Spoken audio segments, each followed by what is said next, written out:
So Pakistan అయితే India మీద cyber attack అయితే చేస్తుంది. ఎంత జాగ్రత్త ఉండడానికి ట్రై చేస్తే అంత మంచిది.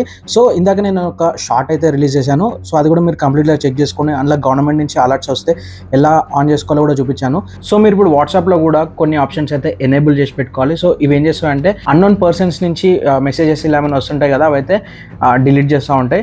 సో మీరు కొన్ని ఆప్షన్స్ అయితే ఆన్ చేసుకోవాలి. ఎందుకంటే ఇలాంటి టైంలోనే కొంచెం జాగ్రత్తగా ఉంటే బెటరు.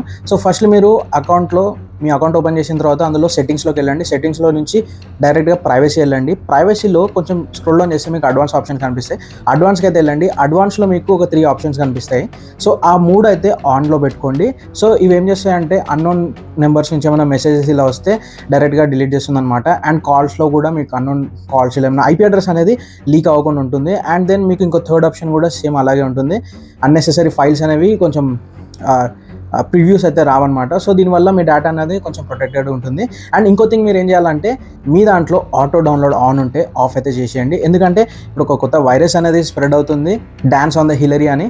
సో కొంచెం ఆటో డౌన్లోడ్స్ ఇవన్నీ ఆఫ్ ఉంటే మీరు మెసేజ్ వచ్చినప్పుడు డైరెక్ట్ ఓపెన్ చేసినప్పుడు అది ఓపెన్ అయినా మళ్ళీ కొంచెం ఇబ్బంది. జాగ్రత్త పడడం బెటర్ అంట నేనైతే.